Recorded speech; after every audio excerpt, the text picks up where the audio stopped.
Il va y avoir du changement à la tête du mouvement Desjardins. Guy Cormier, que vous avez connu comme PDG, président-chef de la direction, va bientôt quitter. J'ai dit tantôt prendre sa retraite. Un peu comme quand Gino Chouinard partait de Salut Bonjour. Là. À leur âge, il reste encore de belles années devant eux.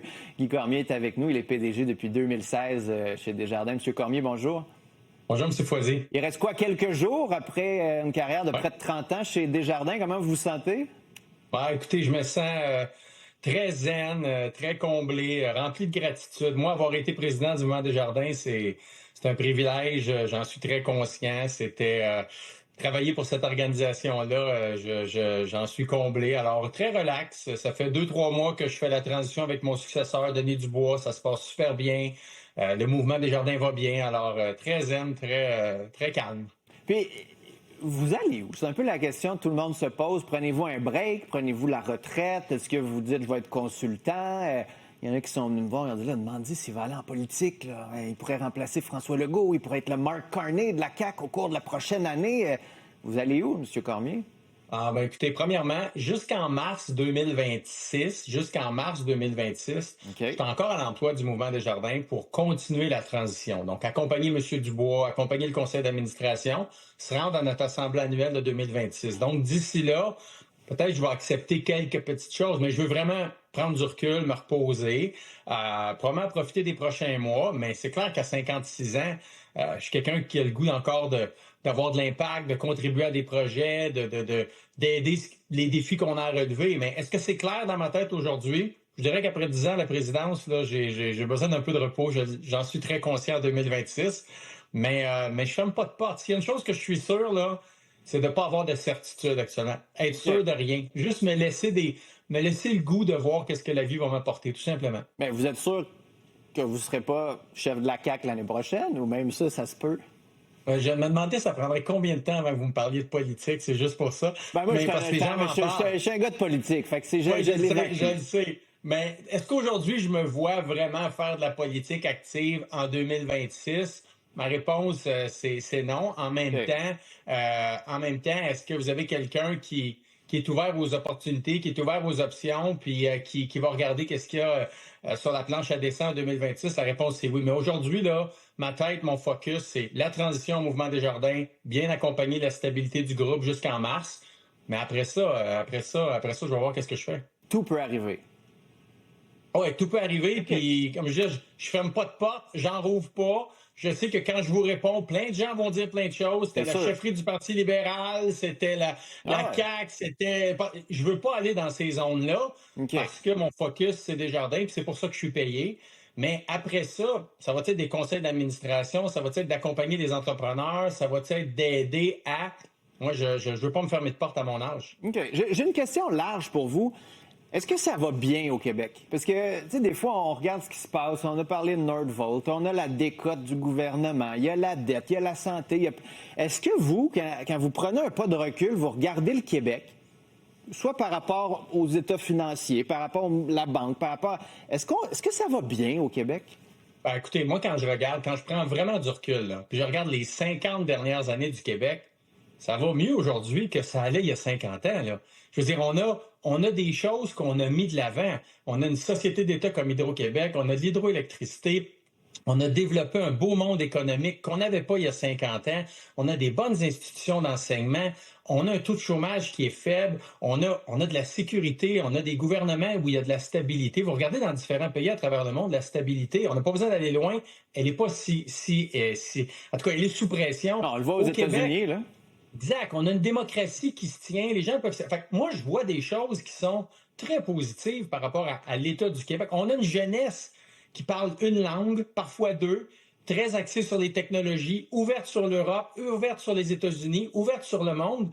Donc, moi, je vois des points positifs. Par contre, est-ce qu'il faut être vigilant puis pas prendre ça pour acquis? La réponse, c'est oui. Là.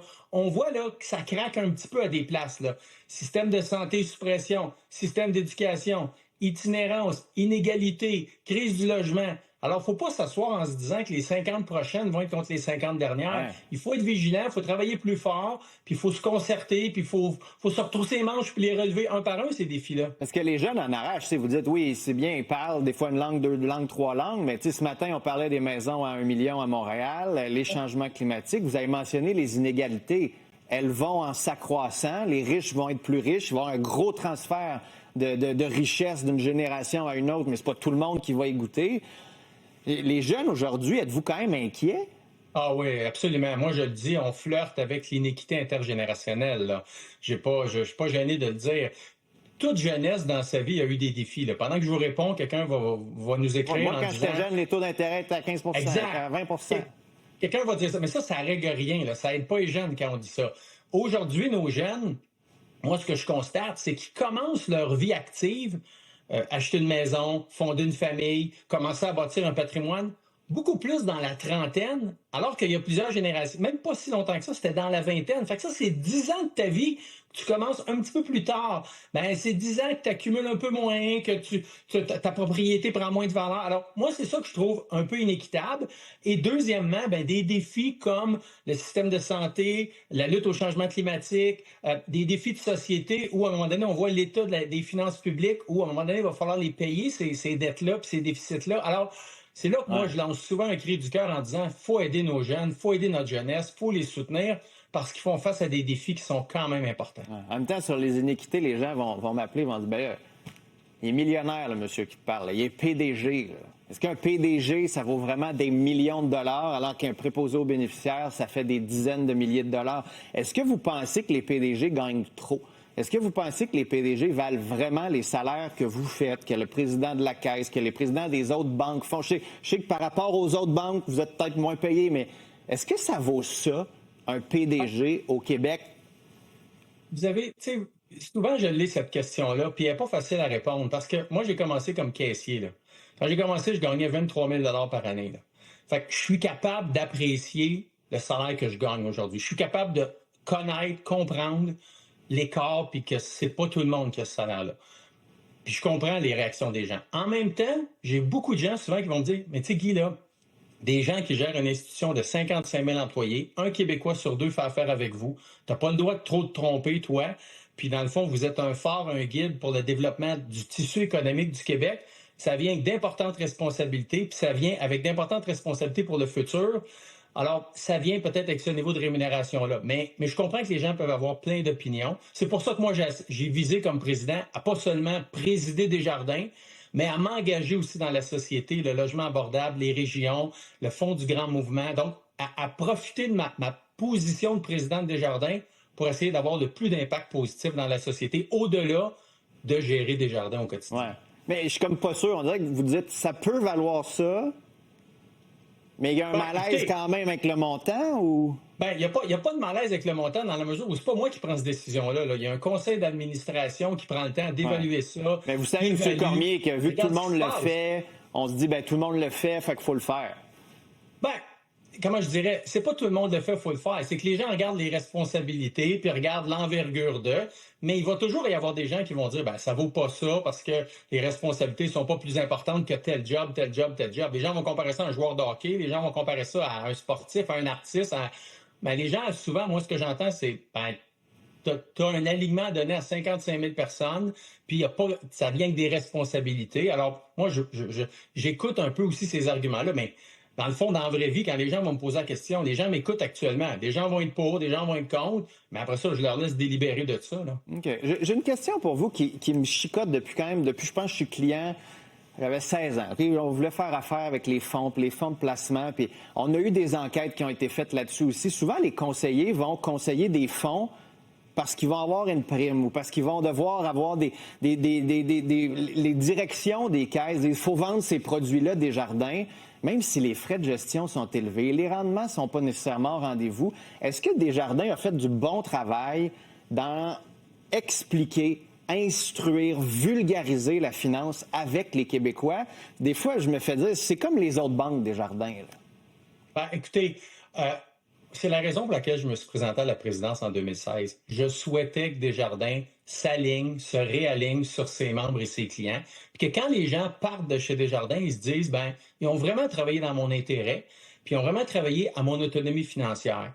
Les défis qu'on a, puis on a changé des choses. Exemple, la rémunération de nos gens, elle est collective. Donc, il n'y a pas de rémunération juste individuelle à la vente de tel produit ou tel autre. C'est une rémunération qui est beaucoup plus sur la performance du groupe. C'était une façon d'éliminer peut-être un aiguillage vers un produit ou un autre.